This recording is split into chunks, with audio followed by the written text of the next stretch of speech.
Les CM1, on reprend du service avec les unités de mesure de contenance qu'on appelle aussi les volumes. On est toujours aux mêmes pages qui sont les pages 130-131 du manuel.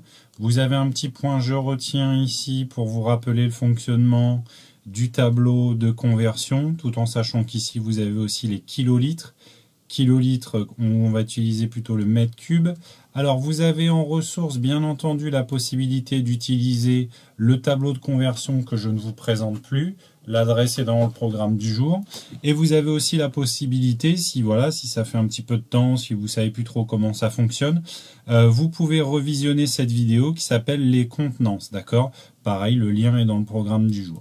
Donc alors, ce qui nous attend aujourd'hui, on a l'exercice 4, page 131 qui est là, le 5 est la liste B toute seule, et un petit problème pour terminer qui est là. Donc on démarre avec pas beaucoup d'activités. Pour le 4, alors c'est parti. Quelle quantité d'eau en millilitres y a-t-il dans chaque flacon?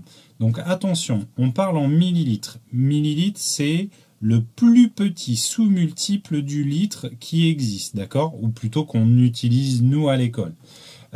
Donc vous avez plusieurs récipients qui sont ici de 500 ml, un de 100 ml, un d'1 litre et un d'1 litre. Les deux d'1 litre, vous voyez, les graduations ne sont pas les mêmes. Donc il faudra réfléchir sur la valeur d'une graduation. C'est là tout l'intérêt. Je vous rappelle que dans 1 litre, il y a 1000 millilitres. Millilitres, 1000 millilitres. C'est logique, c'est comme les millimètres. Dans 1 mètre, il y a 1000 millimètres. Alors, tout d'abord, range les contenances de la plus petite à la plus grande. OK? Donc, vous avez dans un premier temps exprimé la quantité d'eau en millilitres dans chaque flacon, d'accord? En utilisant les repères là et les graduations. Ensuite, il faut ranger ces contenances de la plus petite à la plus grande. Et enfin, quelle quantité de liquide cela fait-il en centilitres? Donc là, vous allez devoir faire une conversion.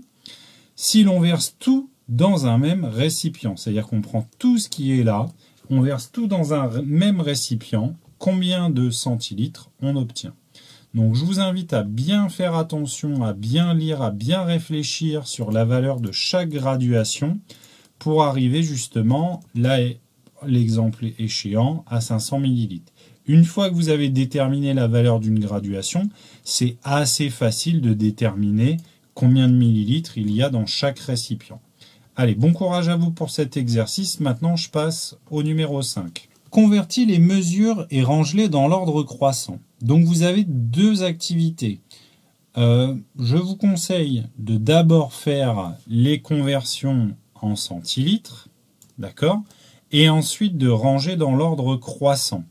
Pour les conversions en centilitres, vous pouvez utiliser le tableau interactif que je vous ai présenté en début de vidéo, ou alors vous pouvez faire un tableau comme celui-ci sur une ardoise, un cahier de brouillon, peu importe, ça ne change rien.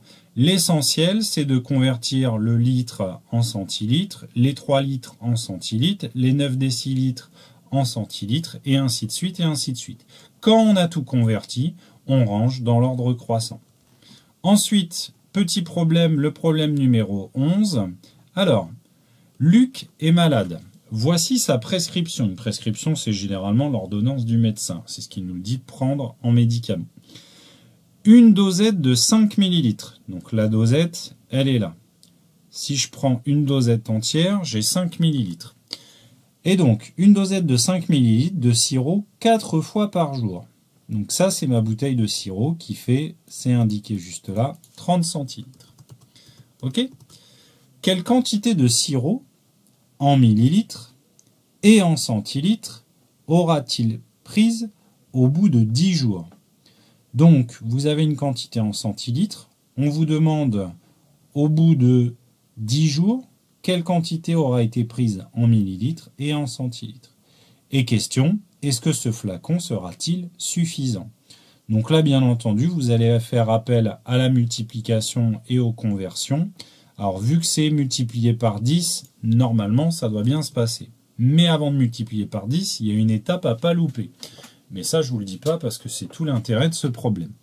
Allez, bon courage pour ça, et comme d'habitude, quand c'est fait, vous pouvez m'envoyer vos productions. Allez, à bientôt, bon courage!